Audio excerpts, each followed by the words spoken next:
নমস্কার বন্ধুরা, আজ চলে এসেছি আমতা ফতেপুরে স্বপ্ন দেখার উজান গাঙে।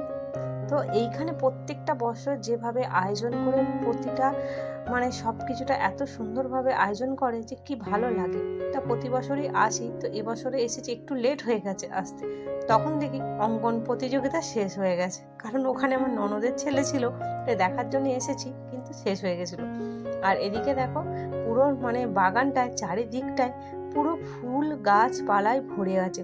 সত্যিকার আশ্রমের এই এত সুন্দর একটা মাধুর্য প্রকৃতির মধ্যে আছে, তো যেন তার জন্য রূপটা আরো ভরে গেছে। আর চলো এবার তোমাদেরকে আরো অন্য কিছু দেখাই। তো এখন চলছে কোণে সাজানো প্রতিযোগিতা। এখানে প্রতি বছর কোণে সাজানোর প্রতিযোগিতাও হয়, হস্তশিল্প আছে। তো প্রত্যেক বছর এখানে এইভাবেই আয়োজন করে। তো এবছরও এসেছি, তো দেখে খুব ভালো লাগছে না। তো প্রত্যেকটা মানুষ প্রত্যেকটা মেকআপ আর্টিস্ট তার সমস্ত কিছুটা দিয়েই এখানে হাতের তুলির টানে সব কিছুটা তুলে ধরার চেষ্টা করেছে। এত সুন্দর লাগছিল প্রত্যেকজনকেই, যে কোনটা ছেড়ে কোনটা দিকে তাকাবো ভেবেই পাচ্ছিলাম না।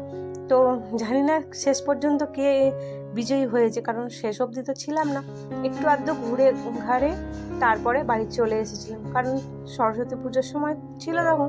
আর ভিডিওটা দুদিন একটু পোস্ট করতে দেরি হয়ে গেছে, কারণ একটু ব্যস্ততার মধ্যেই ছিলাম। আর বাড়িতেও এখন খুবই হই হুল্লোড়ের কাজ চলছে, যেটা তোমাদেরকে খুব তাড়াতাড়ি জানিয়ে দেবো। আর আমতা ফতেপুর আশ্রমে কারা কারা এসেছো অবশ্যই আমাকে কমেন্ট করে জানাবে। আর এখানে মোটামুটি, কারণ এটা সকাল থেকেই বিকাল সন্ধ্যা হয়ে যায় মোটামুটি অনুষ্ঠানগুলো, যার জন্য এখানে খাবারের আয়োজনও মোটামুটি ছিল দোকানে। তাই এখানে বেশ খাবারের স্টলও ছিল, ফুচকা থেকে শুরু করে এবারে দেখছিলাম রাইস, চিলি চিকেন সব কিছুরই ব্যবস্থা ছিল। আর দামটাও ঠিক একদম ন্যূনতম ছিল। বেশ মার্কেট ঘুরে বেশ ভালোই লাগছিল।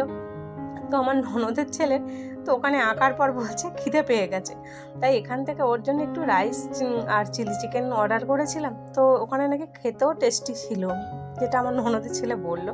তো যাই হোক, খুবই আনন্দ করলাম, প্রতি বছর আসি, এভাবেই আনন্দ করি। আর উজান গাঙের সকল পরিবারকে জানাই অনেক অভিনন্দন, যারা এত পরিশ্রমের মাধ্যমে প্রত্যেকটা মানুষের জন্য এত সুন্দর একটা আয়োজন তারা